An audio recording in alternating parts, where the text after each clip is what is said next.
Hey, this is Kenyon Drake. You're listening to the Fantasy Footballers Podcast.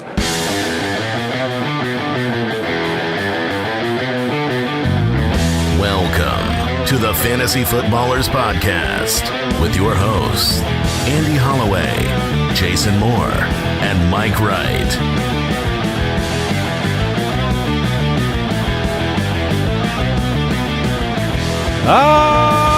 Welcome in. All right. That wasn't so bad. No, I'd say you're back. I'd say you're back at it. Thursday, April 2nd. Andy, Mike, and Jason excited to be with you.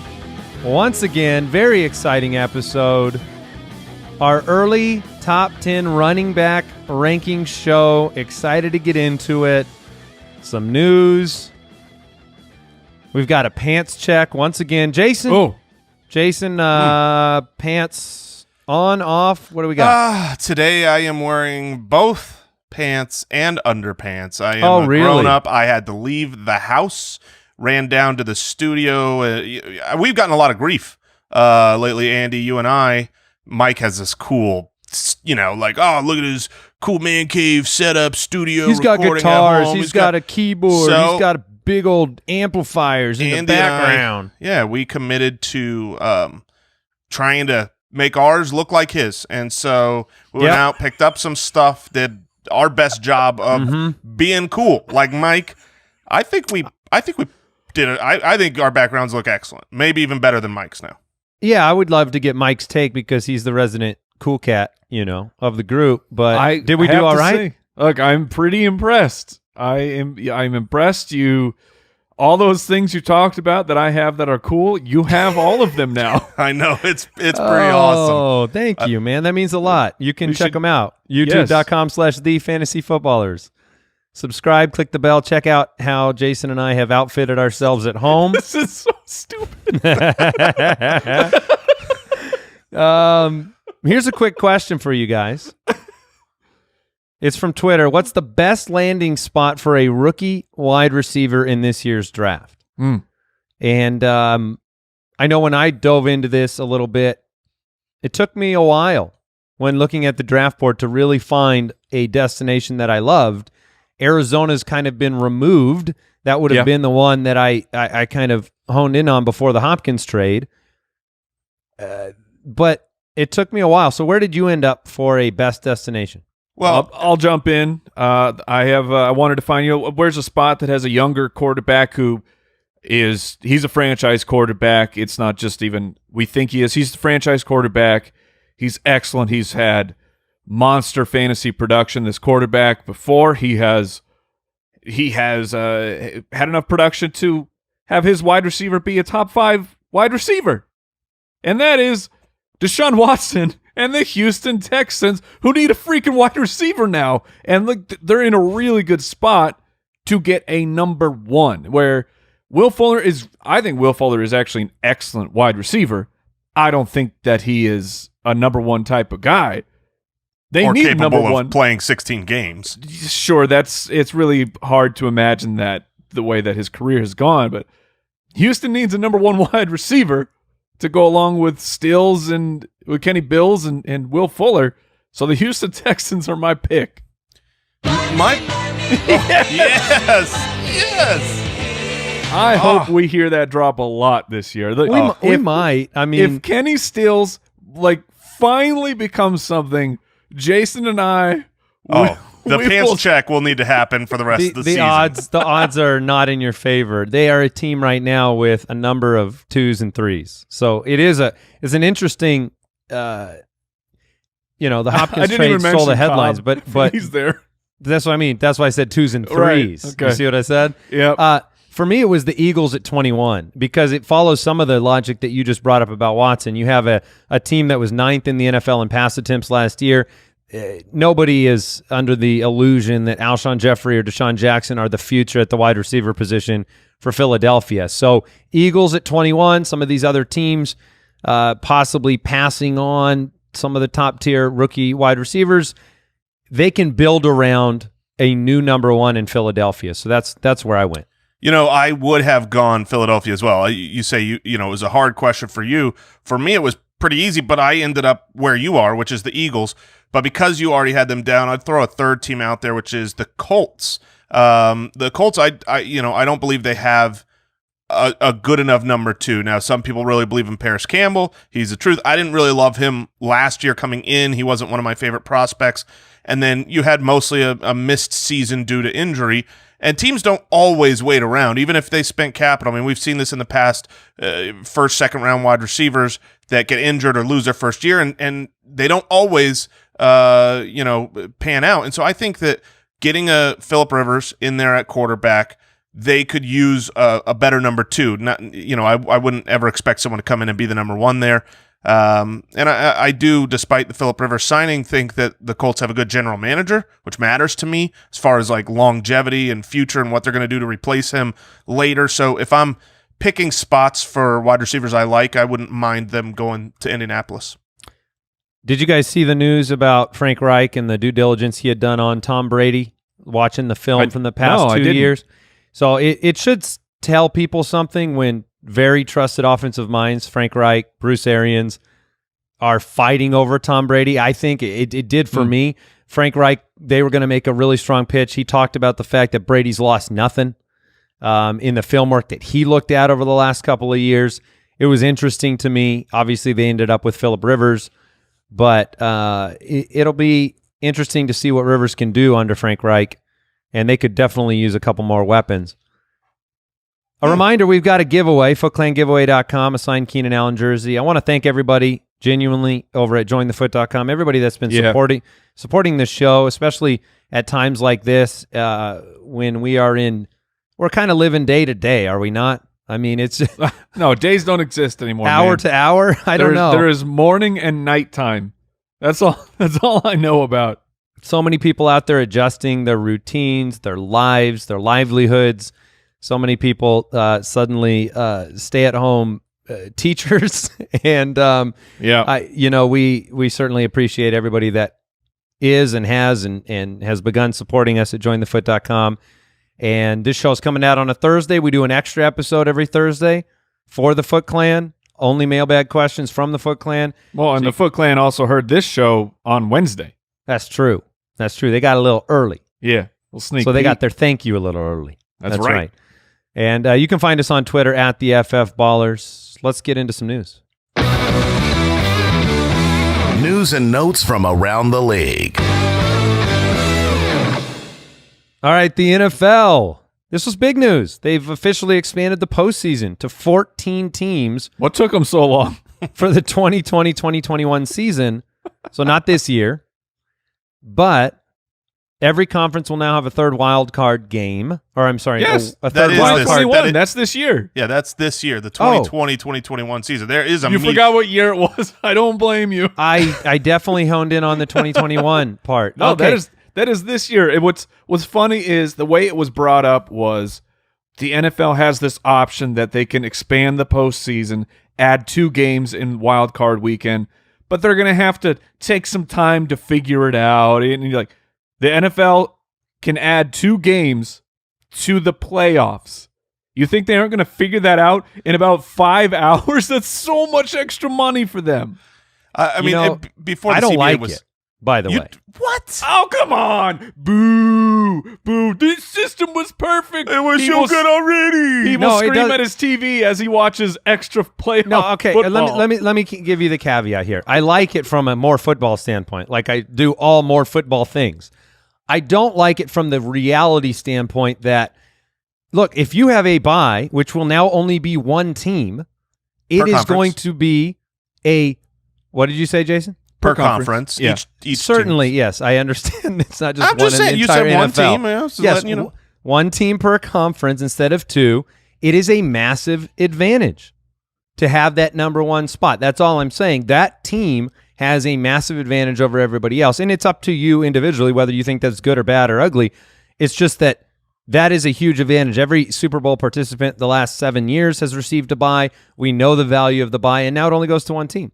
Well, yeah, massive advantage, and great for fantasy football people that you more don't competitive later. Yeah, you don't have a team who's the number 2 seed that's just going to rest on their laurels because they know they have the bye week locked up. And they're like, it's not that important to get to number one. Now they have to get to number one to get the bye week. And at the bottom, I'm very happy about it. At the bottom, think about the last few weeks leading up to the playoffs, and you look at the teams still in the hunt. And sometimes it's like, with 3 weeks left to go, it's pretty much just one of these two teams are going to get the wild card.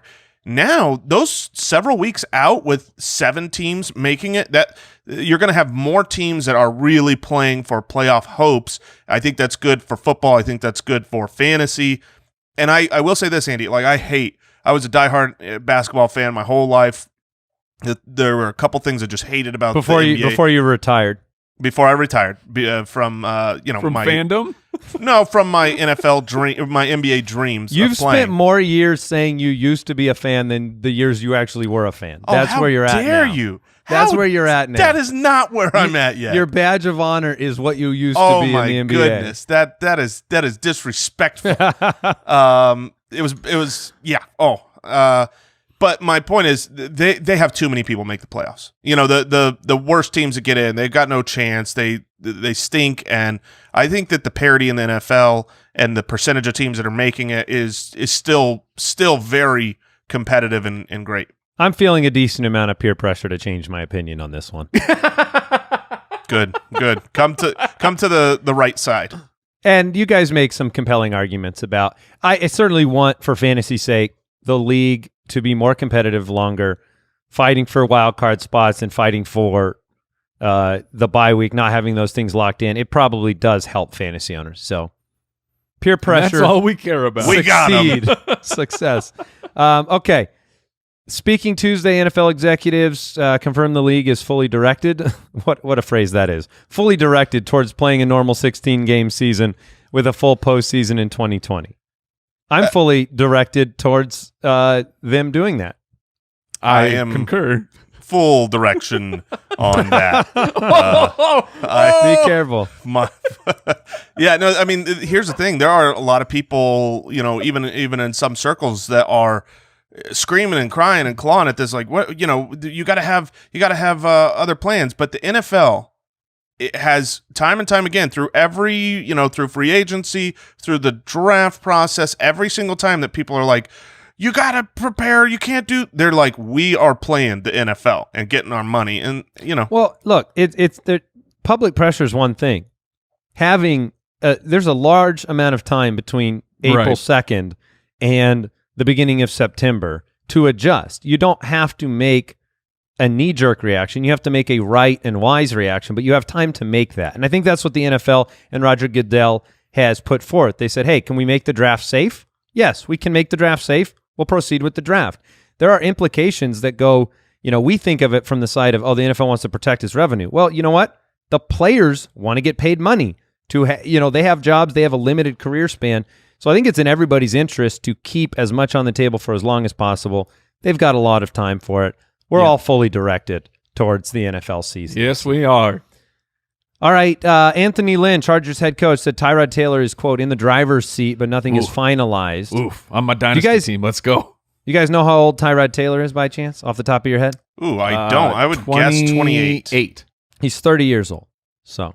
Wow. All right. He feels like he's gone full life cycle of an NFL quarterback a bit, yeah, before the age of 30, but he is still young, and we'll see what happens. That'll mean a lot to Keenan Allen, Mike Williams, Austin Eckler. He did great things for Baker Mayfield, and I hope he does great things for whoever this rookie they draft in the first round will be. I'm not going to relitigate the Tyrod Taylor circumstances of days gone by. No one remembers that. All right, this news so far out of The Athletic, Jeff Howe talking about Jarrett Stidham. Oh, on my dynasty team. Thank you, Mike. You have all the superstars. You must have a really good dynasty team, Mike. My quarterback situation is dire. Barring unforeseen circumstances, he's got the inside track at the Patriots job. I was asked this question. You guys were asked this question a couple of weeks ago. To me, it just made logical sense that they were going to turn to Stidham and trust their scouting, the draft process, the time. They cut Cody Kessler as well. Yeah, and they paid Brian Hoyer like $1 million. Oh, yeah, he's on my dynasty team. Oh my goodness! Yes, this is real dynasty season. This is real dynasty season when Mike and I are basically our teams are vying for the starting role of the Patriots quarterback. Well, if we had a Taysom Hill story, I could get involved in this process. But no, I think it will be Stidham's opportunity. He does have the advantage of being, at practice, part of the scout team, playing against that top-tier defense. I don't know if they need a lot from a quarterback to still be a pretty decent team this year. Yeah, their defense is great. So, yeah, I mean, I guess dynasty-wise, that would be the name to pay attention to for your team, as painful as that might seem right now. Not Jalen Hurts? Not yet. Yeah. Just we'll you see. wait. Yeah, we could talk about Jalen Hurts sometime. The Athletics, Ed Bouchette predicts the Steelers. This one, I don't know if this is news. It's just fun to talk about projections. Look, sports aren't happening right now, so let's just get into heated debates about this for no reason. He predicted the Steelers are going to let Juju Smith-Schuster walk following the 2020 season. He's 23 years old. He had a very bad year last year. There were reasons externally, but it doesn't, change the output. They had similar problems with James Conner. The prediction is that, Juju's going to want to get paid like a top-tier number one, and the Steelers, I think we've seen evidence that they don't always want to do that. So it could come to a head. Now, I think it just depends on whether Juju has a good year. 100%. If Juju has a good year, they'll probably pay him, and if he doesn't, he'll probably still want all that money, and they won't pay him.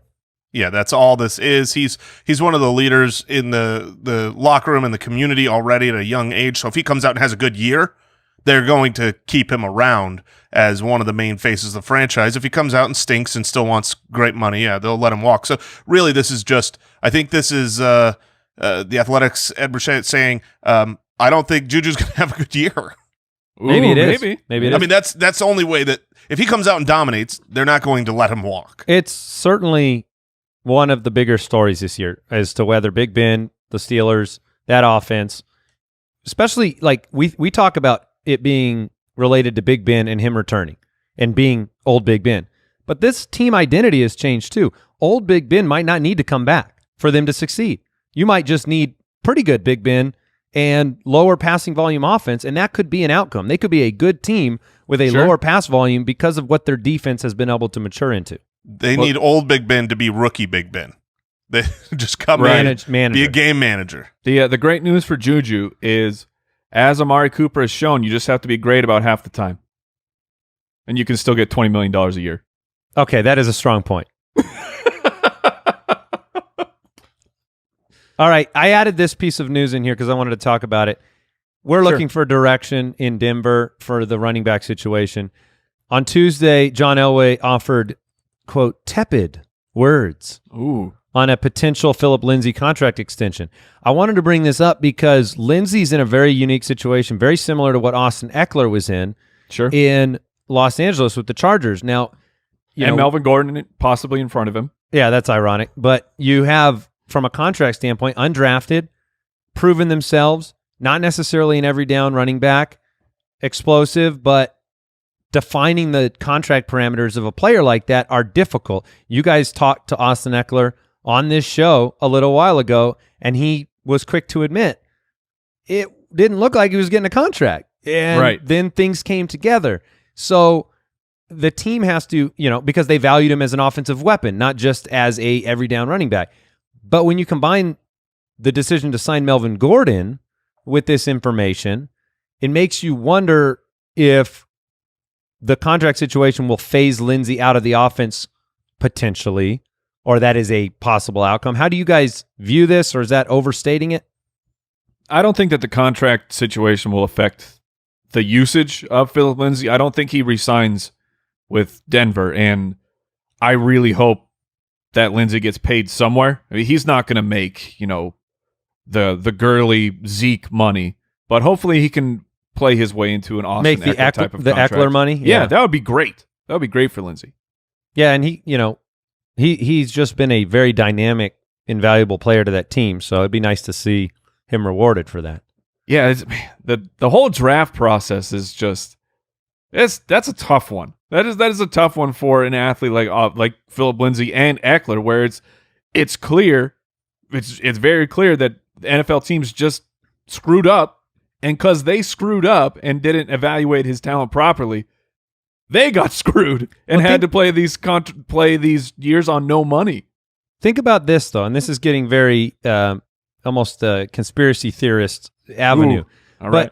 Nice. But when you look at a situation with a player that has a contract on the way, and then you look at the team paying Melvin Gordon, and you say, well, why'd you spend that money, or how'd you pay? You have to wonder if the contract to Melvin Gordon doesn't drive down the future contract for Philip Lindsay. It certainly could. In that situation too, where you save, maybe your total savings is better than you think, even though you paid a guy like Melvin Gordon. I don't know. That's a good point. Before we get into the top 10 running back rankings, want to thank today's sponsor, Manscaped. Look, if you're listening to this podcast, if you're stuck inside the house with your significant other, you need to be paying attention to this.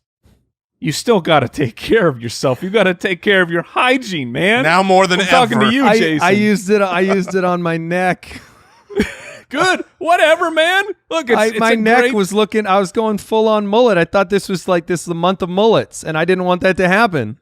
Look, Manscaped is helping you out. It's the only men's brand dedicated to below the waist grooming and hygiene. And right now they have the Perfect Package 3.0. It's a kit. It comes with the Lawnmower 3.0, which is waterproof, a cordless body trimmer, and they got a bunch of other liquid formulations to round out the manscaping routine. It uses nick-free advanced skin-safe technology, and subscribers are going to get a new replacement blade refill for your lawnmower trimmer delivered to your door every 3 months. And for a limited time, subscribers get 2 free gifts, the Shed travel bag and the high-performance anti-chafing Manscaped boxer briefs. I've got it all. I've got it all. Look, I just got a new package. I'm still using my Lawnmower 3.0. I'm making sure that things are they're right and they're tight. We'll just put it that way. Things even under quarantine. Even under quarantine. Quarantine does not give you an excuse to look like you're living in the 1910s. I don't know how people looked back then, but I'm making they it didn't have general. Manscaped back then, that's for sure. That's really close to the last quarantine too. So you almost zoned in on there. Sure. So you get 20% off and free shipping with the code footballers at manscaped.com. That's 20% off, free shipping at manscaped.com, and use code footballers. Help your relationship out during this quarantine. Your partner and your body will thank you. All right, we're moving on. Running backs. All right, it's time. The early top 10 running back rankings. Very excited to get into this. We've each individually ranked our top, I think we ranked maybe the top 24 as of right now, April, heading into the 2020 season. And we've got our consensus top 10 rankings. Anybody have a guess who might end up at the top of the list? Let's say this. He's not the consensus number one. He's the consensus number one. He's not the unanimous number unanimous. one. Thank you. That would be Christian McCaffrey. And you are correct. I do have him at number 2. Jason, Mike, you both have him at number 1. He is our consensus number 1. Last year, absolutely ridiculous. The most consistent running back that you could ever hope for or imagine. Ran for over 1,300 yards, 15 touchdowns, and then 116 receptions. He was a targets. beast, man. It's the third time a running back has ever done the 1,000. It's McCaffrey, Marshall Faulk, and Roger Craig. It's a historical performance this past year. And when I took a look at what McCaffrey did, honestly, the rushing totals and the yardage and things like that, it doesn't feel like an outlier, what he was able to do with that work. I mean, the 15 touchdowns possibly could be an outlier. But the big questions for McCaffrey are, you have Teddy Bridgewater now. You have head coach Matt Ja Rule coming in, changing up the system. What does it look like? And I can't speak exactly to what Ja is going to try and implement, but I took a look at Teddy Bridgewater, because what we want to know is how much work is Christian McCaffrey going to get through the air? That's the huge story for McCaffrey. And I went back and I looked at Teddy Bridgewater's targets in 2014, so his first year. 23% of his targets went to the running back position. The following year, 19.5%. And then last year in his short stint where he actually saw playing time, 23.5% of his targets went to the running back position. That's all good. So that means if Christian McCaffrey is seeing the snap totals, he at least has a quarterback who's going to distribute 20+% of his targets to the running back position, that's very positive news for me. I hadn't gone through those numbers yet, so I'm still very bullish on what CMC is going to do. Well, and also think about the offensive coordinator they're bringing in from LSU. A lot of love given to Clyde Edwards-Helaire in his receiving work at LSU. That's the system, and they did pass. So you've got both a system and a quarterback that look like they're willing to pass the ball to the running back. The question is the snap percentages. I don't think that will be anywhere near where he was. And so if you want to take him off that number one pedestal, it's rare for running backs to finish as the number one running back multiple years in a row. So if you're just going statistical odds on that alone, it probably won't be Christian McCaffrey who ends up number one. That's pretty much why he wasn't number one for me. It was part the offense changing, I don't think 141 targets is reasonable again. And then we've talked to some people specifically around Matt Rule, talking about him pretty intensely scouting the running back class coming into this year, recognizing the fact that you can't do what you did with Christian McCaffrey indefinitely. And yes, it seems like because he made it through a season unscathed, that's somehow validation that you can do that every single year. I don't think you can. Well, basically two. I mean, because he was a dominant workhorse last year as well. Yeah, he finished number 3 at the position in 2018, number 1 last year.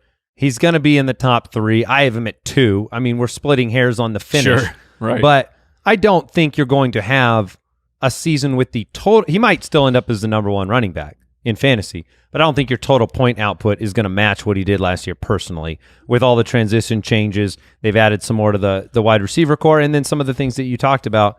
Will he have an incredible year? I'm sure. Will he be consistent? I'm sure he will. He's amazing. So yes, it's just a matter of whether Ja Rule comes in and murders the snap percentage for CMC. Yeah, 44% of his total fantasy production was via the air. So that's really what it comes down to. Yeah, he would have been the 8th in targets among wide receivers. So take away his rushing work, and he was a great wide receiver, which is what made him so valuable and will make him so valuable. You get 2 players in 1 slot in a fantasy league. He's definitely worth whatever you're going to pay, even if he finishes number 2, because he's not going to finish number 2 or number 3 because he stinks. It's just going to be because other players had monstrous seasons that were even better. All right, our number 2 consensus running back, it's Saquon Barkley. I have him ranked at number 1 overall. Again, splitting hairs. Jason has him at 2. Mike, you have him at 3. From week 7 on last year, you got more vintage Saquon. The year before, he was the number 2 at the position. Last year, we know limited by injury, but he was the RB5 from week 7 on.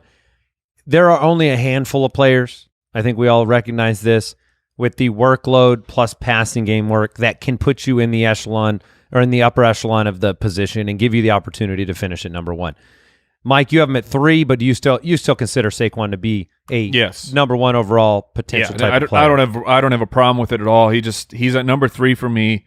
Very limited sample size of him playing with Daniel Jones. But that's all I can go off of right now. And the 16-game pace of targets when Saquon played with Daniel Jones was 88 targets, which is still great, but that's not 121 targets like he saw his rookie year, where Eli was essentially pulling the old Andy's playing the piano. Where Eli Manning was doing his best old man quarterback routine and checking it down to Saquon all the time, where Daniel Jones is more willing to drive the ball down the field. I apologize for playing the pretend piano in the middle of what you're saying. And yes, right. The evidence we have with Jones, I mean, we need Jones he's got to take a step forward in the offense, obviously. You only go so far based on your quarterback. What about Jason Garrett as the offensive coordinator now in New York? Jason, you have Barkley at 2. You see him as the next best guy behind CMC.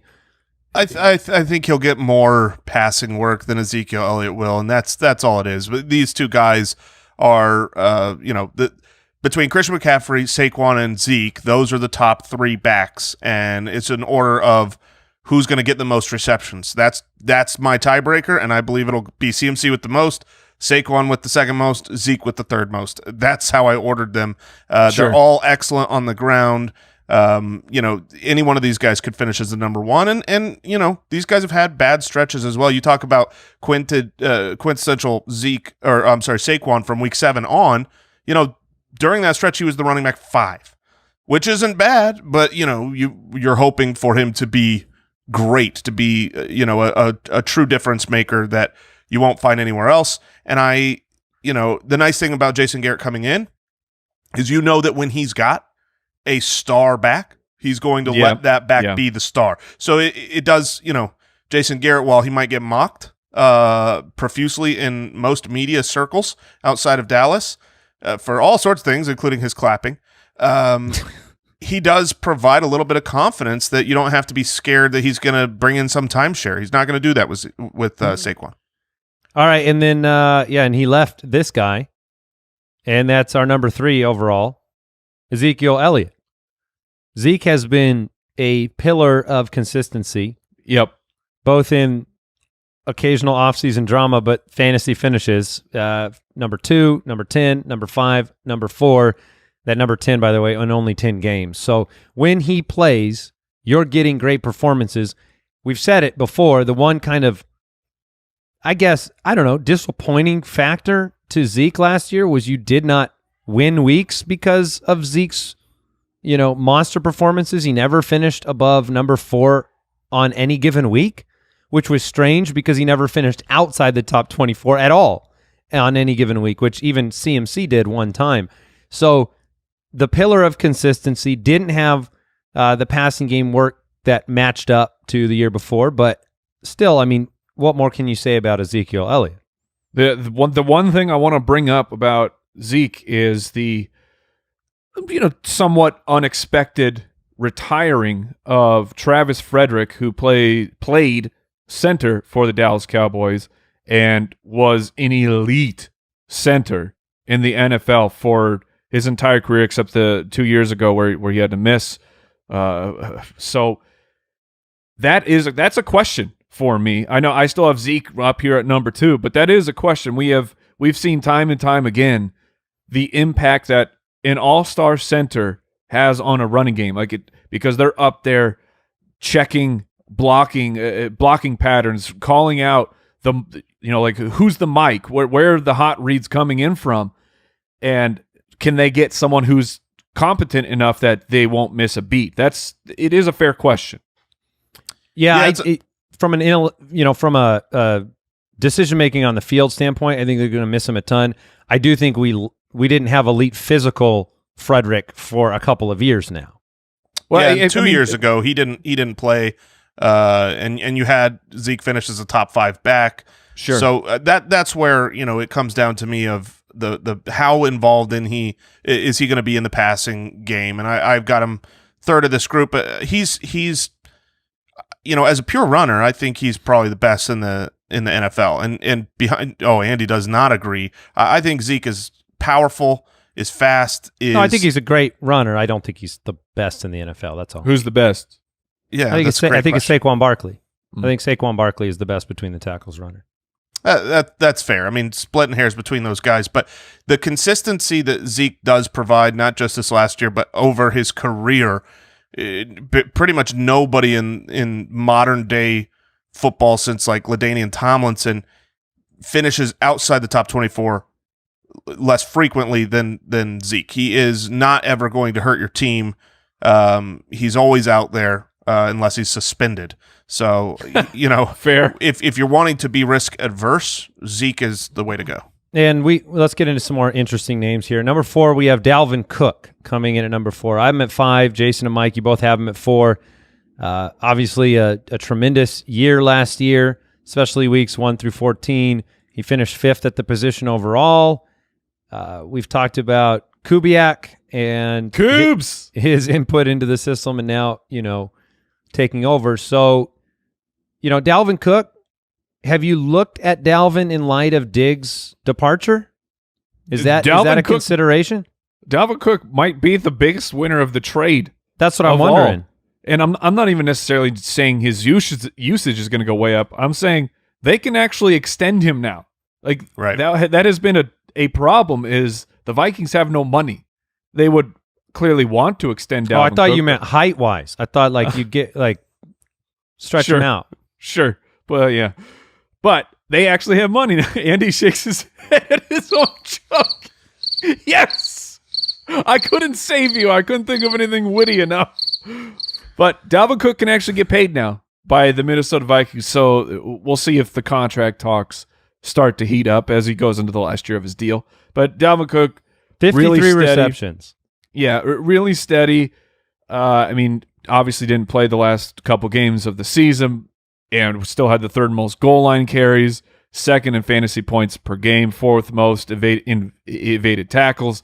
Dalvin Cook, very, very good. Receives huge opportunity on a solid team. So he's number 4 for me. Yeah, if it wasn't for his kind of injury history here, where he got injured at the end of last year, he was injured in college, he was injured the year before, he's had an ACL tear. Dalvin Cook is as good. He would be in that tier if he's been playing 16 games. His 16-game pace before he got injured last year was 1,364 yards and 16 touchdowns. That's just on the ground, adding another 619 through the air on 62 receptions. So this is a true workhorse back. On a per-game basis, he's as good as anyone. He's the bottom of the top guys for me solely because of injury risk. But the Kubiak upgrade is it's no joke. I mean, obviously he was there last year. I think he was implementing a lot of what you saw, and the running game was taking off with those numbers. But now as the offensive coordinator, there are certain coaches out there that just have a long enough track record. When you've got the last name Shanahan, and Kubiak was essentially part of that system way back in the day, they know how to open up lanes for their running backs, and so I'm a big Dalvin Cook believer coming into this year. If it wasn't for him missing the playoffs last year, there'd be arguments for being in that top pick. Yeah. Let me ask you a difficult to answer question, because you said he's at the end of the top tier. Would you consider Dalvin Cook safe? No. Mike? I would. Yeah. Okay.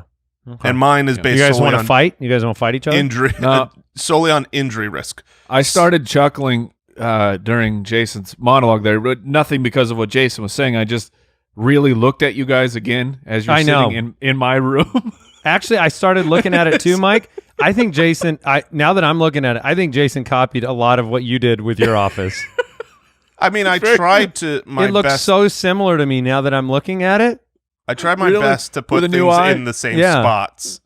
I tried to get them in the same spots to where the perspective would be similar, and I think I did a good job. Oh man! All right. Number 5, Alvin Kamara. You guys should go grab one of those guitars off the wall. Yeah, just give me a minute, Mike. I've got to do this. Oh, there we go. Oh, what? I have my questions about Alvin Kamara heading into the year. Really? Yeah, because you do have, you have a situation, it's not exactly on par with Beckham and the injury, because obviously, but it kind of is. I mean, you came in with very, very high expectations. This is the number 3 running back from 2017, number 4 in 2018, drops to 12 last year in 14 games. Inconsistency, didn't look like the same guy on the field, which Jason would mention repeatedly through the year. Then it comes out after the fact that he says his leg was 75% healthy. That's not high enough for my leg. You know what I mean? I need my leg up at 90, 95%. So I needed my leg at about 87. 87 and I'm good to go. What percentage are your legs, Jason? My legs are usually at 100%. Okay. Right now they're atrophying because of the lock-in. So I would say they're at 89% right now. Can I ask you? Oh, go ahead, Mike. Did you know that just because you're locked into your house, like you could still like do squats and jumps and go up and down your stairs and stuff? Well, I do go up and down my stairs. They're not locking you out of that. No, I do go up and down my stairs. The kitchen is downstairs, bed is upstairs. It's a requirement. Those are my two favorite things. You haven't made like a storage area up in your bedroom yet? Oh, what dedicated? A brilliant idea. I thought he was going to put an inflate-a-bed in the kitchen. See, I went the other direction. Really, the correct answer here for proper space utilization is one of those little lifts that takes me up the stairs. Oh, no. No, that is a full, like, you have to qualify for one of those, you have to fill out your will. I mean, that's part of the qualifying procedure. Yeah, they would qualify me. I can get one. I verified. They would qualify me. I was going to ask a similar question if you had, gotten some exercise outdoors yet in this quarantine time. So, on that note, we actually did just get a couple scooters, electric powered scooters, Those are not exercise. But I feel like it is. I feel when I go around the block that I am exercising. And it really is. The wind's blowing in my face. It's a mental exercise. But I am so sad that I can't burn calories doing that. Mm-hmm. Can you pretend when you're using it? Can you pretend you're using your foot to push yourself? Can't you push an electric scooter still? I mean, you can, but why would you do that? You'd probably get hurt. All right, Alvin, back to Alvin Kamara. I do have my, obviously last year, disappointing 5 touchdowns on the ground. That was the story. But he only had four goal line carries, which was insane. 37th among the running back position. And, when we headed into last year, it was a very rumored statement, but I had heard it said that, look, they can't trust Alvin Kamara alone. Words about him being a little weak, and they needed a Latavius or an Ingram behind him came out. Kind of saw it last year. Don't really know why the team would want to put everything on him going into the new year, which is why he's a little bit lower on my rankings. Obviously, the team is great. We've talked about Drew Brees, how set up they are. Still like Alvin Kamara, but I do have I just don't know if the consistency you get with Alvin is going to be the same as other running backs. Yeah, I mean, you saw over the first few weeks of the season some of the same Kamara that looked unbelievable. Just you can't tackle him like you can other guys, and he catches the ball so naturally. He had the 3rd most running back receptions, and he missed a couple of games there in the middle. I also buy into the leg issues for both him and Saquon. I said this several times through the year. When they got that high ankle sprain, they came back after a couple missed weeks. They didn't look the same for another 4 or 5 weeks. And, Saquon was even talking about it was very difficult mentally to trust the leg for certain moves. And then at the end of the season, both Saquon and Alvin Kamara looked great again. It was like they were championship, league winners in those final weeks. And so maybe it really was the leg issue. You brought it up already, Andy, the 5 touchdowns. His touchdown rate was unsustainably high the previous year, and the pendulum swung way to the other side. I expect it to be right in the middle this coming year. And so because he has less volume in the running game, that's why I've got him at number 5 behind Dalvin Cook and the top 3. Cook and Kamara were very close as to who I would put ahead. That's kind of the second tier for me, these guys who do catch the ball but carry a little bit more risk. But I still think he's 171 carries last year. Yeah, what's wild about Alvin Kamara is 2 years ago when we talked about and he was elite, he was averaging just under 59 rushing yards per game. Last year, he averaged just under 57 rushing yards per game. He has finished with 81 receptions every year of his career. You just saw a big downturn. 81 on the dot? 81 on the dot. That's all they book him for. They don't crazy. That's it's insane. Crazy. But you saw the efficiency. You saw the big plays in the passing game go down, where 2 years ago it was 81 receptions and 709 receiving yards. Last year, 81 receptions, only 533 receiving yards. And then it's like that's the downtick in Alvin Kamara is big plays in the passing game and only 5 rushing touchdowns compared to 14. That's the difference to me. And to me, that's the injury. I'm buying completely into that, and I will be very happy with Alvin Kamara as my RB1. Interesting. Okay. All right. 6 and 7 on our consensus list. Derrick Henry, and then Nick Chubb. I have Henry all the way up at 4. He got franchised. Yeah, this team's the entire the defining characteristic of this team is finding a way to get Derrick Henry 20 carries a game. I like that. It's a good thing for fantasy. Sure. 303 last year, 1,540 yards. We talked about the buying or selling of Henry or Chubb in up above 1,400 rushing yards. I don't know if he gets there, but I'm pretty sure he's getting double-digit touchdowns in this offense this year.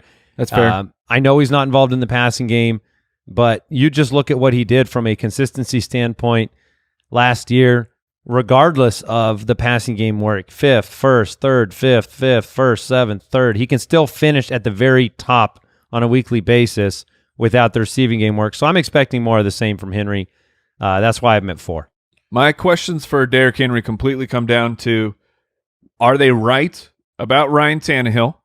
I mean, that's the biggest question to me, because last year Derrick Henry was the running back 14 with Marcus Mariota, which is still solid. I mean, running back 14 is nothing to be upset about, but he jumps all the way up to the running back 2 in the games where he was playing with Ryan Tannehill. So that, because snaps went way up, rushing attempts went way up with Ryan Tannehill because they're winning games. So that's the biggest question. And then the offensive line with Conklin going to the Cleveland Browns will, and I know it's just one piece. I totally understand that, but an offensive line, they need congruency. They have to work as one. When you change in just one player, sometimes it screws up the entire chemistry of the offensive line. So will they be able to maintain that and still give him the protection he needs, or the running lanes that he needs to be the elite fantasy runner? Yeah, I mean, if the expectation was that he's going to just continue to do what he did with Ryan Tannehill the last 2/3 of the year, then he would be the running back 1. Right. I mean, he would be on 20 touchdowns and 2,000 rushing yards. Who cares if he catches a pass all season? I don't think that is the expectation. You're right. Conklin was big to the right side of the line. They ran Derrick Henry more to the right than to the left, and he was most successful going around Conklin, but that doesn't mean he wasn't successful to the left, or he was always running to the right. To the left. Not to mention this team doesn't want to disrupt what they're paying Derrick Henry franchise money. So there's obviously, it can disrupt it, but you have to imagine that they believed it wouldn't, to do it, to let him go. But yeah, when I looked at the running back rankings, because I think Derrick Henry is an outlier, a beast. We've talked about that. He's going to succeed and be awesome. He's going to have monstrous games. I know he can disappear if the game script were to go the wrong direction for him. Thankfully, I think that the Titans are a good team, and I think they're going to be, at the very least, in the majority of games, if not outright winning a lot of them. And so he's safe to me. But after that tier, those first 5 guys, that's where I felt comfortable putting the great running backs who aren't pass catchers, that being Derrick Henry and, for me, Nick Chubb. Those 2 guys who I worry about the receiving work, they're not listed as the best fantasy back. And this is where I'm comfortable spending that pick on a guy who might have game script worry. Yeah, that was the hardest challenge for me, was deciding to put Henry up above Alvin Kamara, because of the dynamics of, PPR, half-point leagues. We talked about Henry in the offseason last year. What can you expect? But when you have a guy getting 300-plus carries, you certainly enter the outlier category. Nick Chubb, we've talked about him. Last year, 298 carries, 1,494 yards, and 8 touchdowns. We've talked about the dynamic with Kareem Hunt, Kevin Stefanski coming over. I think Chubb's going to be solid. The aforementioned right tackle. Yeah, I think Chubb is going to be a solid running back this year. Jason has him at 7. Mike and I have him at 8. But look, he's a great runner. He's a great runner, and so led the league with 7 games of at least 100 rushing yards. Big play ability. He could disappear and then all of a sudden break off a 55-yard run.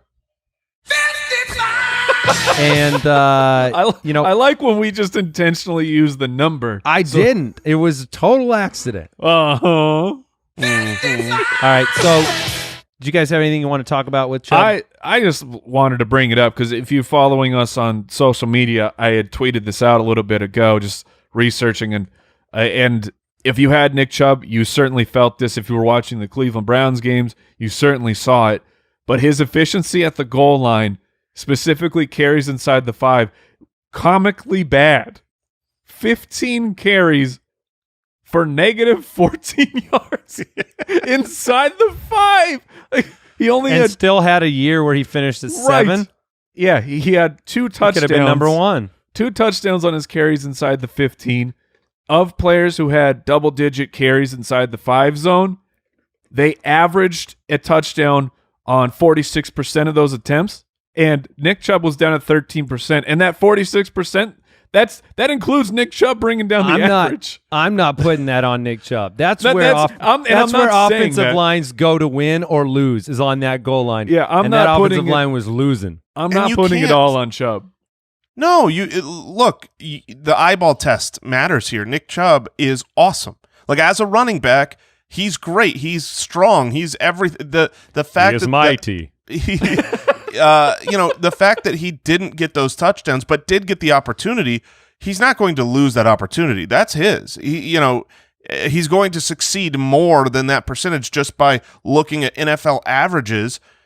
Because he's not a bad back there. So I think that his touchdown volume could go way up. He's had 8 rushing touchdowns, each of the last 2 seasons. So I think he's certainly in a good position to be worthy of a high pick, even though he's not really the pass-catching guy, and he's going to be splitting a little bit more time like he did the second half of the season with Kareem Hunt. Now, do you have concern that split could actually increase in Kareem Hunt's favor? I think it could. Like, they have an entire offseason to plan of, we know that Kareem Hunt is going to be on our team week 1. It's not where we have this system that we built and spent all this time on an offense when we know we can't even use it until halfway through the season. Like, it's possible that Hunt is in there more than he was last year. It is possible he's in there a little bit more. But even with Hunt was pretty involved last year. Hunt wasn't just some throwaway piece that came in, for a couple plays here and there. He was in there, and during that time, Nick Chubb was still on pace for 1,382 rushing yards. So, okay, maybe he only gets 1,250 rushing yards, but his touchdown, based on that previous conversation, goes up. So I'm not worried. Kareem Hunt isn't scaring me off of Nick Chubb here at running back 7. All right, in number 8, our consensus number 8 running back, Aaron Jones of the Packers. I've got him the lowest at number 10. Jason has him at 9. Mike at 7. I'm weary. I'm worried. The franchise record, 23 touchdowns in 18 games, including the playoffs. Obviously, those touchdown numbers were outlandish. 16 on the ground last year.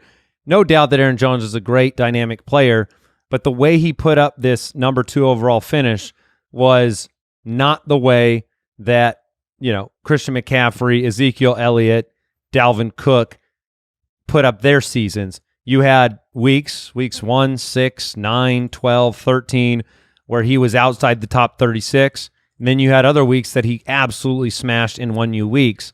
Number 2 overall in week 2, number 1 in week 5, number 1 in week 8, number 2 in week 14.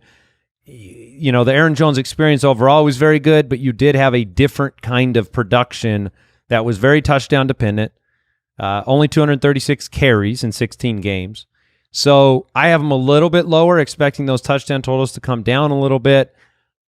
The dynamics of this Green Bay offense, the trend of that Green Bay offense, I'm curious about where it's going to head. So I'm a little more leery than you are, Mike. Talk to me why you have him at 7. Sure. Compared to some of these other players. So I went in when we were doing our overreaction show. I actually went in with the mindset of, okay, I'm going to disprove Aaron Jones and say why you shouldn't spend a really high pick on him. And then after going through all the research that I ended up looking at, I think that Aaron Jones can pretty much repeat what he did, especially what seems crazy. He can repeat in the area of touchdowns. Like, he had 13 attempts inside the 5. Like, he was a trusted goal line running back. He turned those into 8 touchdowns, which that's basically the same touchdown success rate as Dalvin Cook. it's a lower percentage than Zeke. It's lower than Derrick Henry. So it wasn't like he went in there and every single time he touched the ball inside the 5, it turned into a touchdown. But he also has the advantage of Aaron Rodgers, where defenses have to be concerned inside the 5 that Aaron Rodgers is going to throw the ball, and because that's what he's done his entire career is just pile up touchdowns inside the 5. So I believe that Aaron Jones will continue to be the goal line back and have great success there. So I don't have him, inside the where he finished last year or anywhere close to it, but I think that he can repeat as a very successful, still have some of those inconsistent games, which is why I have him down at 7, but I believe Aaron Jones is still going to be very, very good. My worry is you bring up the inconsistent games. He had games where he just flat disappeared. Yeah. I mean, it's weird for the running back too. Very weird, yes. To have, here's Aaron Jones. Week 1, he was the 52nd best running back. Week 9, he was the 45th. 12 and 13, 44th and 45th. At the position, but he finished number 2. That's because he had a couple monstrous games, those 3 touchdown, 4 touchdown type of games that really inflate the numbers. I think Aaron Jones is extremely talented, but he's on a team that does not want to make him the guy. They want to make him an efficient back who has the larger part of the running back by committee. But I wouldn't be surprised if Matt LaFleur brings in another running back. Didn't he have a quote? At the combine. Yeah, he said he wants another back to come in and help split the load. He's not all about giving Aaron Jones the work. And so for a guy that is 15th in carries while being 14th in yards per carry, so he's not like this crazy, uber efficient, run the ball 5.9 yards a carry type of guy. Those are good numbers. They're not bad. I mean, top 15. But not running back 2, not running back 5. So, I think where I've got him at running back 9, says he'll probably have a few more touchdown opportunities still than your average player who is down at 15th in volume. But his volume is still too low for me to really trust him. And the touchdowns were just, you talk about his opportunities inside the 5 could be repeatable. They could be, but that means that the touchdowns that came outside the 5 almost certainly not repeatable. Yeah. Joe Mixon comes in at number 9. I have him up at number 7. Jason at 8. Mike at 12. You guys know how I feel about Joe Mixon. I was shocked to see him all the way down at 7 for you.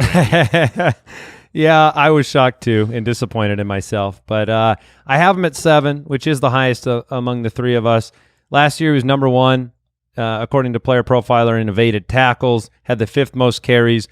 This was a man on a team of Bill Murray's, and he was the only Monstar. I mean, every play he was doing his very best to overcome a very difficult situation.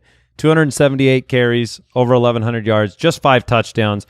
That's a number that can change with an offense that can move the ball a little bit more, and a number that's where Mixon ended up last year. I really do think that you can have improvement even though you're going into a rookie quarterback situation. I think you will see improvement. You've got a second year of a rookie head coach, and I'm a big Joe Mixon fan. I think there are only a handful of guys that can carry the ball 300 times. He only caught the ball 35 times last year, which was down from the year before. But those numbers, we know he's capable of doing a lot more in the passing game. So with that offensive line last year, I'm a big fan of Joe Mixon as the Dalvin Cook of this year. Sure. I'm on the side. I have him at 12. Like you said, I have him the lowest because I just don't know what to believe about Joe Mixon, where his season is 2 completely different seasons. You had before the bye week, he was not just bad, he was droppable. He was the running back 31, averaging 8 fantasy points a game. You could have dropped Joe Mixon in week 5 and up through his bye week thought, I made the right decision because that I dropped him. I don't have to keep playing him. He's just hurting my team. And then after the bye week, he just absolutely exploded. His volume went through the roof. Before the bye, he was at 12.5 carries for 40 yards a game. That jumped up to 22 carries over 100 rushing yards per game. It's And that's what I'm saying. I don't know what to believe about Joe Mixon. I believe he's a very, very talented running back. Gio Bernard is still there. He got a 2-year extension before the season started last year. I looked at because we're all projecting Joe Burrow to be the quarterback of this team. We have no reason to believe otherwise. And Clyde Edwards-Helaire, he caught a lot of passes, but when you look at, he only had 13.5% of the receptions, because I couldn't find targets for Clyde Edwards, but 13.5% of the receptions, which is, I don't know. And once again, that's just, I'm trying to look at a quarterback and his tendencies, not saying what the Cincinnati offense is going to be, because the Cincinnati offense was, we don't really throw it to the running back. Only 45 targets on the season for Joe Mixon, and Mixon played all 16 games. And Andy Dalton played. Like, it's wild to remember this team with the first overall pick, and it seemed like they had just completely moved away from Andy Dalton. Dalton played in 13 games. And they were just, I don't know what to believe about Joe Mixon. Yeah, how many games did he play the majority of the games? Because obviously he got pulled at one point and then put back at one point. The real issue I have here, which is narrative driven, not my preference, but it's echoing what you're talking about, Mike. The first half of the season, week 1, this was not a team that was out there thinking they're going after the number 1 pick. They went out to Seattle and gave them fits and thought that they were going to be a decent team, hopefully maybe try for the playoffs, and then things started imploding. They got a bunch of injuries. AJ Green didn't get back their on the offensive field. line was atrocious. Absolutely. Yes. And so, that first half of the year when they were being what they wanted to be, Joe Mixon was not very involved and sucked. Now, the second half of the year, at that point, they knew they're going after the number 1 pick. They're playing for several of those games their backup quarterback who sucks, who couldn't throw the ball, and they'll be down. I mean, at that point, you watch these games. That was only 3 games. Andy Dalton, in the games he played 100% of the offensive snaps. But you'll watch some of those games where they're down multiple scores in the second half, and they're just handing the ball off. Well, every play, because they got the number 1 pick. Yeah, I mean, I don't agree with the contention that they were doing what they wanted to do for the first 8 games of the year. I mean, part of that problem with Joe Mixon was he had 6 carries in week 1. He had 8 carries in week 6. He had 10 carries in week 7. What you're saying is right. From week 10 on, they just gave him the football. I mean, he just didn't have the football before that. So to me, that we've seen this guy finish in the top 10 a year ago. We saw him finish at 13 last year on the worst team in football. So going from 13 to 7 on the basis of the second half of the year is why I make that jump. And they've strengthened their offensive line as well. So if they liked what they got from Mixon over the back half of the year, I'd be really surprised to see some sort of regression from Mixon's second half if the team is taking a step forward, which is why I give him a little bit more credit. And Jason, you have him at 8 as well. So yeah, I don't hate Joe Mixon at all, but you could also make the argument that the team figured out how to utilize him better as the season went on, and that should continue. The good news is the Bengals have gone hard. Who's the other after quarterback their they defense. Started? Oh gosh, Finley? Yes, Ryan Finley. Oh man, those are bad. Those are some Pittsburgh Steeler quarterback days. But the Bengals have gone out in free agency and they were one of the biggest winners on at least one side of the ball. Their defense got a ton better, and so that is probably good news for Joe Mixon being able to continue to get the ball while they're not trying to get the number 1 pick. All right, and we've just talked about this guy rounding out our top 10. We talked about him on the Tuesday show quite a bit. Some of the reasons that we're big fans this year. Kenyon Drake comes in at number 10 overall. David Johnson is no longer a part of the Arizona Cardinals offense. Kenyon Drake was incredible to end the season.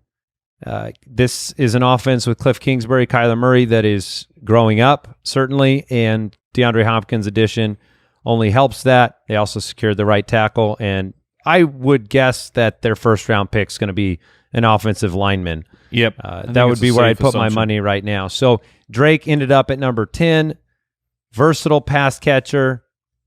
This is just where he ended up on our ranks. Do you guys have anything you want to add to kind of some of the discussions we talked about on Tuesday? Just if you want to hear me talk about Drake, Tuesday's show is still available. He was the RB4 from week 9 on, for context, in the Arizona offense. He was the running back 4, but he also had his bye week during that stretch. So he was the running back 3 on a points per game basis. Only 2 There better you were go. Christian McCaffrey and Derrick Henry. So he was unbelievable. So we're going to get into some more running back rankings coming up on our next episode. Probably some more interesting debates, too, about some of these guys that our opinions differ on quite a bit. Maybe some players that we're looking at taking that leap, making that tier jump from being somebody that was an RB2 type of player to having Very RB1 excited. potential. Very excited to talk running back 12, Frank Gore. Oh, no, he's not your 12, is he? No. He's everybody's 12 forever. That's what he is. They retire that finish. He is all. in the There's name no of- more running back 12. It just It got just 11. goes from 11 to 13. That's like a jersey retirement. You Yes, can't they finish retire at the running finish. back 12 anymore. Yeah, you can't finish at tight end 12 anymore either. Jason Witten has claimed it. That's where. Well, he still can. He's still got a job right now. That's true. He does. We want to thank Pristine Auction, by the way, for supporting the show. Great company. Go check them out. A Dalvin Cook signed jersey yesterday, $85.99. That's pristineauction.com. Use the code BALLERS, and you get a $10 credit. So For I think that'll do dollars. it for today's show. I'll be interested to hear some feedback from the Foot Clan on these top 10 consensus running backs and look forward to this next episode as well. So thank you for tuning in, everybody. Yeah, make sure you stay Man, our safe. studios look good. They do. See you next time. Goodbye. Thank you for listening to another episode of the Fantasy Footballers Podcast. Join our fantasy football community on jointhefoot.com and follow us on Twitter @TheFFBallers.